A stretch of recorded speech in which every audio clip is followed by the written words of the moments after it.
ఈరోజు మనం పన్నీర్ లబాబ్దార్ చేసుకుంటాం అన్నమాట. పన్నీర్ లబాబ్దార్ దానికి గాను ఫస్ట్ ఒక చుక్క ఆవుని వేసి ఈ విధంగా పన్నీర్ని క్యూబ్స్గా పోసి దోరగా ఎర్రగా వచ్చేటట్టు వేయించుకోవాలి.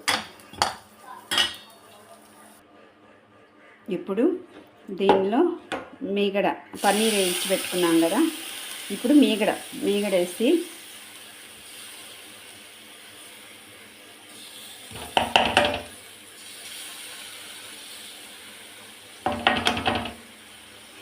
ఇలా మీగడేసి మీగడలో మనము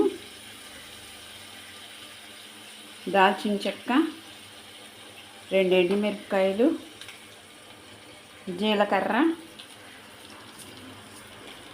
వేసి దోరగా వేయించుకుంటాం కొద్దిసేపు. ఇప్పుడు దీనిలో 3 టమాటాలు కూడా వేసాను. ఈ టమాటాలు మగ్గాలన్నమాట. ఆ టమాటాలతో పాటు మనం ఏం చేయాలి, జీడిపప్పు, ఒక 2 స్పూన్ల జీడిపప్పు, తర్వాత 2 స్పూన్లు పుచ్చగింజల పప్పు, ఇదిగోండి 2 స్పూన్లు పుచ్చగింజల పప్పు వేయాలి. వేసి కొద్దిసేపు వేయిద్దాం. ఈ విధంగా ఇది మగ్గుతున్నప్పుడు దీనిలో కొద్దిగా నీళ్ళు పోద్దాం ఉడకడానికి. తర్వాత దీన్ని పేస్ట్ చేసుకుంటాం అన్నమాట ఉడికాక. ఇప్పుడు మళ్ళీ బాండ్లు పెట్టి దానిలో కొద్దిగా నెయ్యి పోసుకున్నాను.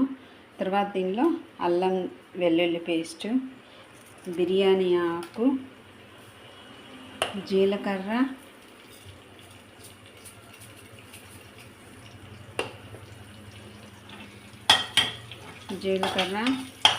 ఇది వేగాక ఆనియన్స్ కూడా వేస్తాను.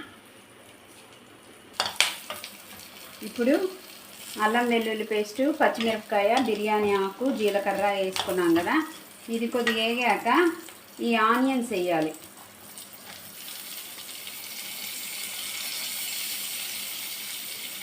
ఈ ఆనియన్స్ వేసి కొద్దిసేపు వేగాక నెక్స్ట్ ప్రాసెస్ చూపెడతాను కదండి.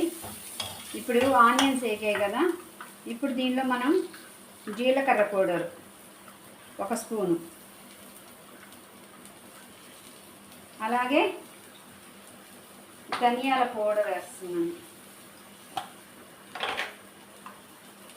ఇది కూడా ఒక అర లేదా 1 స్పూన్ క్వాంటిటీని బట్టి. కారం వేస్తాను, ఉప్పు కూడా వేస్తాను అన్నమాట. నేను ఆల్రెడీ పేస్ట్లో వేసాను కాబట్టి చూసుకొని వేస్తాను. కొద్దిగా కారం వేయాలి. వేసి ఈ మూడింటిని కొద్దిగా ఫ్రై చేయాలి. తర్వాత ఈ క్యాప్సికమ్ ముక్కలు కూడా వేయాలన్నమాట.